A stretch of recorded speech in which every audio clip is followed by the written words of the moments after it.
আধার card address change করতে এবং কিভাবে আপনি পিতার নাম ভুল থাকলে বা স্বামীর নাম বসাতে চাইলে বা এক স্থান থেকে অন্য স্থানে আপনি চলে গেছেন, আপনার আধার কার্ডে অ্যাড্রেস পরিবর্তন করবার প্রয়োজন। এই জন্য আপনাকে চলে আসতে হবে আপনার যে কোনো ল্যাপটপ বা ডেস্কটপে, আপনি নিজের থেকে করতে পারবেন।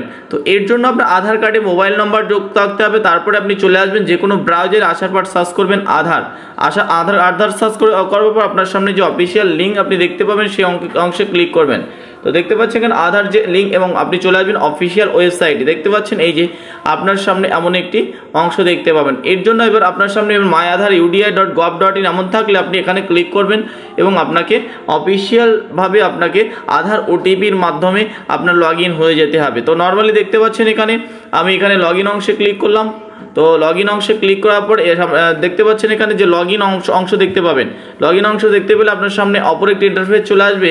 এখানে আপনার এন্টার আধার নাম্বার বসাতে হবে, বসার পর নিচে দেখতে পাচ্ছেন এন্টার ক্যাপচার, এই দুটি অংশ ফিল করতে হবে। তো আপনার যে আধার কার্ডটা অ্যাড্রেস পরিবর্তন করতে চাইছেন বা পিতার নাম থেকে স্বামীর নাম, বা আপনার পিতার নাম ভুল আছে বা আপনার স্বামীর নাম ভুল আছে, সবার জন্য একই পদ্ধতি অবলম্বন করে আপনি চেঞ্জ করতে পারবেন।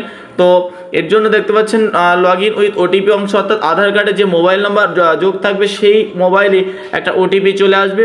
তো নর্মালি ফোনটা আপনি কাছে রাখবেন, রাখার পরে আপনি সেই ওটিপিটা বসিয়ে দিয়ে লগ ইন অংশে ক্লিক করবেন। তো লগ ইন অংশে ক্লিক করে দেখতে পাচ্ছেন অফিসিয়ালভাবে যে আধারের সাইডে আপনার লগ ইন হয়ে গেছে। এর আগে আমি যে ডকুমেন্ট আপডেট করেছিলাম দেখতে পাচ্ছেন এটা সাকসেসফুল হয়ে গেছে।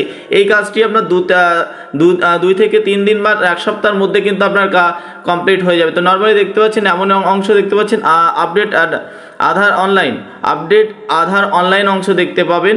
এখানে এই অংশে ক্লিক করবেন, করার পর দেখতে পাচ্ছেন প্রসেস টু আধার দেখতে পাচ্ছেন। এখানে এবার আপনার সামনে নাম আপনি একবার দুবার পরিবর্তন করতে পারবেন, ডিওবি একবারই এবং জেন্ডার একবার, এবং অ্যাড্রেস আপনি আনলিমিটেড বার, নো লিমিট, আপনি যতবারই অ্যাড্রেস লিমিট করতে চেঞ্জ করতে পারেন। এই অংশ আপনি ক্লিক করতে পারেন। আর এই অংশ ক্লিকের মাধ্যমে আপনি পিতার নাম কারেকশন করতে পারবেন, অথবা আপনি স্বামীর নাম কারেকশন করতে পারবেন, বা আপনি অ্যাড্রেস পরিবর্তন করতে পারবেন, বা বাপের বাড়ি থেকে শ্বশুর বাড়িতে আধার কার্ড ট্রান্সফার করতে পারবেন। একদম সিম্পল প্রসেস। এর জন্য আপনার প্রসেস টু আপডেট আধার অংশ ক্লিক করতে হবে।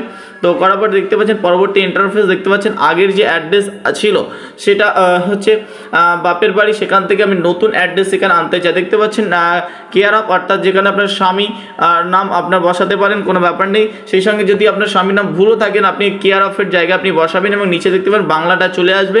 বাংলাটা যদি ভুল আসে বা স্পেলিং কোনো কারণ এখানে অফিসিয়াল কিবোর্ড অনুযায়ী আসে, আপনি চেঞ্জ করতে পারবেন, কোনো সমস্যা নেই। এবার আপনি চলে আসবেন নর্মালি পিনকোড, কোন পিনকোডে ট্রান্সফার হতে যাচ্ছেন সেই অ্যাড্রেসের পিনকোড বসাবেন। তারপর দেখতে পাচ্ছেন ওয়েস্ট বেঙ্গল, তারপর নর্থ চব্বিশ পরগনা, আপনার যেটা আপনার ওয়েস্ট বেঙ্গল সেটা, তারপরে আপনার কোন ডিস্ট্রিক্টে এবং কোন ব্লকে বা কোন ভিলেজে সেগুলো আপনাকে ফিল করতে হবে। দেখতে পাচ্ছেন ভিলেজ অংশ ফিল করলাম এবং পোস্ট অফিস অটোমেটিক্যালি চলে এসে ওই পিনকোড অনুযায়ী। দেখতে পাচ্ছেন এখানে এই অ্যাড্রেসের পিন কোডে যে পোস্ট অফিস সেটা চলে এসে।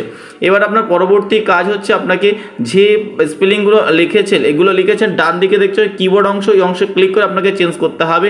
দেখতে পাচ্ছেন হার্ডওয়ার সেখানে স্পেলিংটা ভুলে চলে এসে, এই জন্য আমি এই কিবোর্ডকে ব্যবহার করে আমি এটা চেঞ্জ করে নেবো স্পেলিংটা। দেখতে পাচ্ছেন এখানে তো আপনি এই কিবোর্ডটাকে ব্যবহার করে আপনি চেঞ্জ করতে পারবেন, অথবা আদার্স জায়গা থেকে কপি করে দিলেও সেটা সমস্যা হতে পারে। আপনি এই কিবোর্ডটাকে ব্যবহার করলে কিন্তু স্পেলিংয়ে আকার ওকার বা হর্ষিকার দীর্ঘকারে কোনো সমস্যা হবে না। তো নর্মালি আমি দেখতে পাচ্ছেন হারওয়া বসিয়ে দিলাম এবং আদার্স স্পেলিংগুলো সব কিছু ঠিকঠাকই কিছুটা আছে, কিন্তু দেখতে পাচ্ছি এখানে পশ্চিম ওয়েস্ট বেঙ্গল সেটা পশ্চিমবঙ্গ করে ওয়েস্ট বেঙ্গল বলে আছে, সেটা ভুল ছিল। আমি বাংলা পশ্চিমবঙ্গ এবং উত্তর চব্বিশ পরগনা, মথুরা এবং খলিশাদি সব কিছু ঠিক করে নিলাম। নেওয়ার পরে আমি পরবর্তীতে দেখতে পাচ্ছেন এখানে আপনাকে একটা ডকুমেন্ট আপনার এখানে আপডেট করতে হবে, যে সাপোর্টিং ডকুমেন্ট আপনি কোনটা দেখে এটা সঠিক করতে চান। এর জন্য আপনার কাছে যেহেতু শ্বশুরবাড়ি ট্রান্সফার হচ্ছে সেহেতু আদার্স কোনো ডকুমেন্টস নতুন করে হয়নি, এই জন্য আপনি একটা ফরম্যাট থাকে সেটা সেই ফরম্যাটটা ফিল করে পঞ্চায়েত প্রধানের কাছ থেকে সাইন করে নিতে পারেন। নর্মালি আপনি আদার্স এই গ্রুপ বা অন্যান্য এর থেকে করতে পারেন, বা আপনার কাছে যদি ভোটার কার্ড থেকে থাকে যদি ট্রান্সফার সেটা আপনি করে নিতে পারেন। তো আপনি ভিউ ডিটেলস অংশে ক্লিক করবেন, ডকুমেন্ট আপলোড ডিটেলস অংশে ক্লিক করবেন, করার পরে আমি অলরেডি ডেস্কটপে এটা কি পিডিএফে আমি সেভ করে গিয়ে দেখতে পাচ্ছেন এই যে ফরম্যাটটা, আপনি এই ফরম্যাটটাকে আপনাকে ডাউনলোড করে নিয়ে সেটাকে ফিল করে পঞ্চায়েত প্রধানে সাইন করে নিতে হবে। তো এই ফর্মটা কোথায় পাবেন? আপনি নর্মালি ওয়েবসাইটে এসে আপনি যে কোনো ব্রাউজার এসে সার্চ করে আপনি এটা ডাউনলোড করে নিতে পারবেন। তো কালার ডাউনলোড করবেন, নেওয়ার পরে আপনি ওপেন অংশে ক্লিক করবেন বা আপলোড অংশে ক্লিক করবেন, করার পরে আপনার দেখতে পাচ্ছেন এটা কমপ্লিটলি আপলোড হয়ে যাবে এবং আপনি নেক্সট অংশে ক্লিক করবেন। তো নেক্সট অংশে ক্লিক করার পর পরবর্তীতে আপনার সামনে একটা পেমেন্ট মোড চলে আসবে, আপনাকে পেমেন্ট করতে হবে 50 টাকা এবং দেখতে পাচ্ছেন এখানে আপনি আগে যা ফিল করেছেন আগে এবং সেটাকে সব ঠিকঠাক আছে, ইংরেজি এবং বাংলা দুটি দেখে নিতে হবে। নেওয়ার পরে এখানে একটা টার্ম অ্যান্ড কন্ডিশন আছে, সেটা ওকে করে দেবেন, দেওয়ার পর নেক্সট অংশে ক্লিক করবেন। তো নেক্সট অংশে ক্লিক করলে পরবর্তীতে আবার নতুন ইন্টারফেস চলে আসবে, দেখতে পাচ্ছেন পেমেন্টের মোড চলে এসে। তো আবার আপনি টিক করবেন, করার পর এখানে পেমেন্টে দুটো মোড আছে, আপনি প্রথমটাও করতে পারেন, দ্বিতীয়টাও করতে পারেন। তো পরবর্তীতে আবার একটি ইন্টারফেস দেখতে পাচ্ছেন, এখানে ওয়ালেট অংশে ক্লিক করলে তা সুবিধা হয়, আপনি ক্রেডিট কার্ডেও কার্ড দিয়েও debit card, credit card, net banking দিয়েও করতে পারেন, ওয়ালেট দিয়ে আমি ফোনপে ওয়ালেট দিয়ে পেমেন্ট করে দেবো, সিম্পল প্রসেসে। তো নর্মালি দেখতে পাচ্ছেন এখানে কিউআর কোড শো হচ্ছে, আপনি কোড অংশে ক্লিক করে আপনি কিউআর কোডে 50 টাকা মেরে দিলেও পেমেন্ট কমপ্লিট হয়ে যাবে। তো এখানে পেমেন্ট কমপ্লিট হয়ে যাবার পর আপনার পুরো সম্পূর্ণ কাজটা কমপ্লিট হয়ে যাবে এবং হয়ে যাবার 3 থেকে 7 দিন বা 10 দিনের মধ্যে আপনার এই যে নতুন অ্যাড্রেস আপডেট বা ট্রান্সফার এটা কমপ্লিট হয়ে যাবে। তো পেমেন্ট সাকসেসফুল হয়ে গেছে এবং দেখতে পাচ্ছেন এখানে একটা ডাউনলোড অ্যাকনলেজমেন্ট অংশ, এটা ডাউনলোড করে রেখে দেবেন এবং পরে আপনি স্ট্যাটাসে চেক করতে পারবেন। উপরে দেখতে পাচ্ছেন এখানে SRN নাম্বার দিয়ে, ওটা দিয়ে আপনি আধার স্ট্যাটাস অংশে গিয়ে আপনি চেক করে দেখে নিতে পারবেন। তো বাঁ দিকে দেখতে পাচ্ছেন আগের অ্যাড্রেস এবং ডান দিকে নতুন অ্যাড্রেস। তো thank you for watching this video.